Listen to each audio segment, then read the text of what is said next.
and thank you to Stephen Hawking for that introduction. I feel, and not for the first time, something of a fraud standing up here in front of you, as I was introduced as someone who's an expert on these digital matters. I mean, nothing could be further from the truth. But bear with me. I run a corporate intelligence firm called Istok Associates. And the security and intelligence work that we do is based on human intelligence, deep delves into open sources, fusing the two, making an analysis and presenting it to our clients. We mostly work in Central and Eastern Europe and the Middle East. We also work in the UK and other places. For years, I've felt terribly underinformed on all matters digital, electronic, internet, and we don't advise our clients at all on those kinds of matters. Having said that, what I want to talk to you about is the wider question of how these technological developments and the speed and the depth of these developments is affecting our national security and our democratic systems. And this is something that I've devoted a lot of attention to and worked on a lot, particularly in the last 18 months. And I think there may be one or two insights there that could be quite interesting. I would hope so, at least. Now, to start off by referring to Douglas Carswell's excellent chat earlier. Douglas made the point that by lowering barriers to entry, essentially, the internet breaks cartels. Now, those cartels could be commercial, and they could be political. But the existing edifices, those comfortable cartels, can be broken down much more easily when you have the internet as a tool. That's beyond doubt. And as Douglas views it, that's a good thing, and I would agree. But the problem with any tool or machine, and the internet is just a tool or machine, is that it depends on what its user does with it.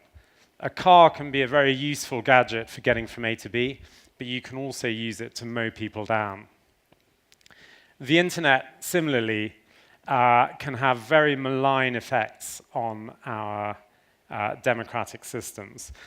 So to start off with some broad effects on political culture, if you like, and then to move into more direct efforts by adversaries which capitalize on those cultural changes.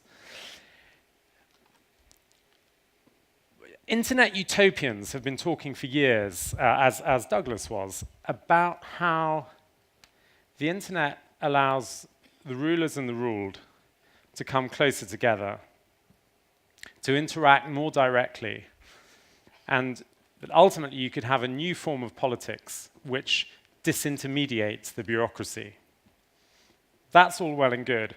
The problem is, this is exactly the dream of demagogues like Mussolini, to shatter the pane of glass between the rulers and the ruled. And you can see this with Donald Trump and his use of Twitter. Trump now is saying that he's going to consider getting rid of regular press briefings and communicating generally on Twitter, and then once a month speaking directly to the people. Trump is a Mussolini-type demagogue who wants to directly connect with the people and wants to derive his legitimacy from that sense of being a manifestation of the people. Now, if the American people really are manifested in an obese, orange-faced man who wears shoulder pads and has very small hands, then that, I think, is a terrible reflection on the United States. But the internet offers him that opportunity. It also, of course, offers him the opportunity to reveal his true self and to write things like Covfefe. Moving away from the rulers to the ruled, to the people. There's another malign effect, a potentially malign effect, which we see in mass political participation through the internet. And I'd liken it to dating. If you go out into a social environment with the aim of meeting a comely member of the opposite sex, or indeed the same sex. And you chat them up, and you buy them a drink, and you listen to what they have to say, and then you take them home and have whatever leisure activities there, and you develop a relationship.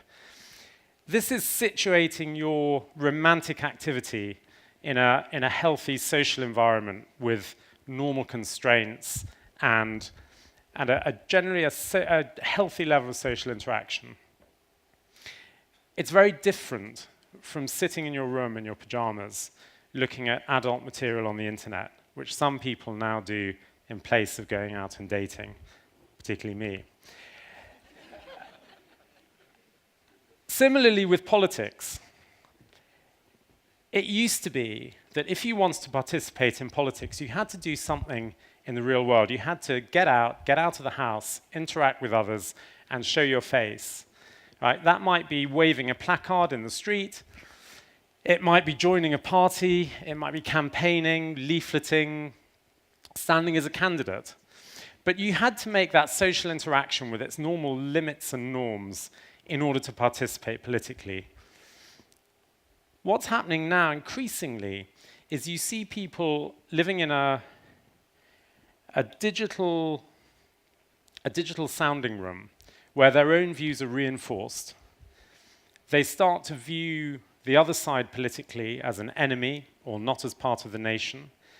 And hiding behind a cloak of anonymity, they develop increasingly aggressive and paranoid views and start abusing others and so on, and becoming more and more radicalized in their views.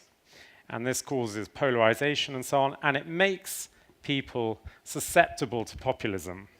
It makes them perfect prey for someone like Donald Trump, who wants to communicate directly with them and make them feel that here is someone who finally understands them. So these are the broad, unfortunately, negatives which I think are in play, which have created a very fertile ground for adversaries, let's say. And I'm not going to mess around. The adversaries in this case are the Russians. I'm going to read something yesterday from James Comey's testimony before the Senate Intelligence Committee, which I think puts it quite succinctly. The Russians interfered in our election during the 2016 cycle. They did it with purpose, they did it with sophistication, they did it with overwhelming technical efforts. It was an active measures campaign that derives from the top of that government. There is no fuzz on that. And I think that's a fairly stark assessment, and I think it's an accurate assessment. It's something we've been looking at for a while. It's true in the United States. It's true to a lesser extent in France. I think it's likely to happen, and indeed already has been happening in Germany. And I have a gut feeling that revelations of this kind will emerge in regards to the Brexit campaign, which, combined with yesterday's election result, could have interesting repercussions on the future of the UK. How is this done? It's not just a question of hacking, and it's not just a question of propaganda. It's not just a question of paying people and facilitating those payments with Bitcoin, for example, all of which are in the electronic realm. It's a much broader shift that we're seeing. Why do we never hear the word propaganda now? Why? Because it's obsolete. Russia Today and Russian-sponsored fake news outlets aren't really dealing in propaganda. Propaganda is a tool for telling people what your side is about and castigating the other side. It's very old-fashioned, it's very binary in that respect. Vladimir Putin has a lieutenant called Vladislav Surkov, who I'm sure some of you have heard of.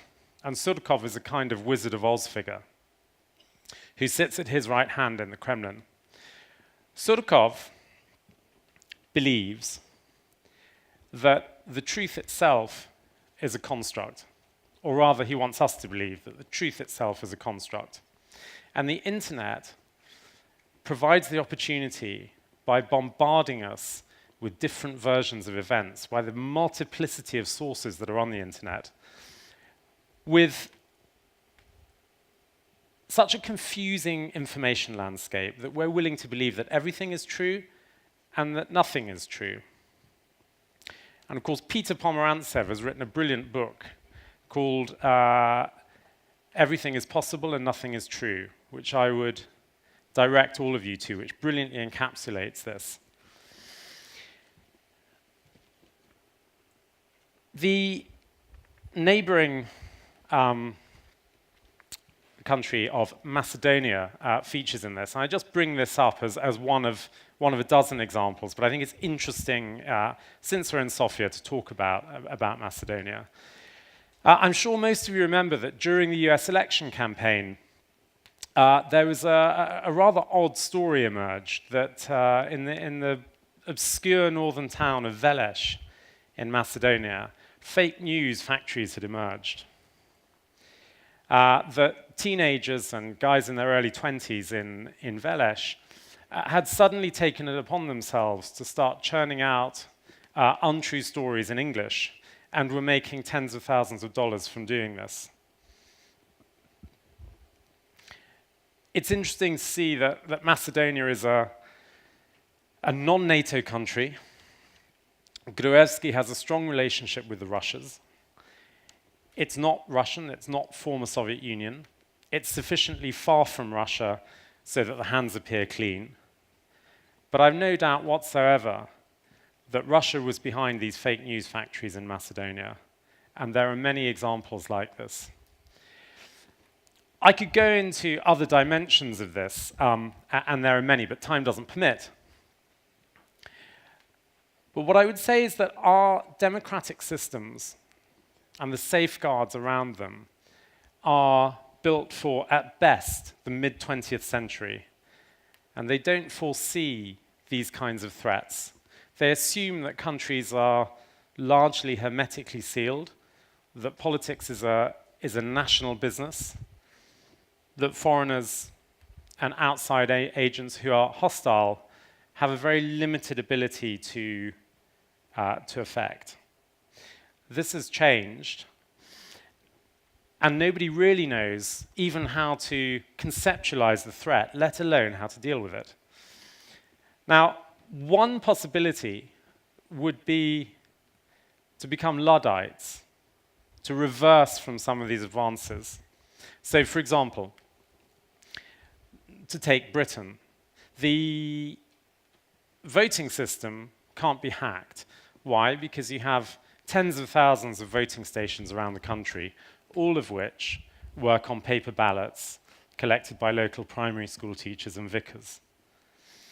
The Conservative Party is very difficult to subvert because you have hundreds of local associations around the country which are independent. You'd have to infiltrate all of those in order to really seize control of the Conservative Party. But it seems to me that this is Luddism. This is breaking the machine because you have a problem with it. So the thought that I would like to leave you with is this. As tech people, what can you do to establish new technologies which protect voting systems, which can filter out information placed maliciously, which can trace the origin of stories that are surfaced on the internet, which can track the origin of electronic payments into the political system? What can be done to ensure that technology becomes an enabler and a protector of democracy rather than something that can undermine it? And if that could happen, then I think we'd all be in a much better spot. Thank you for your patience and attention, and I hope it was of some interest. Thank you.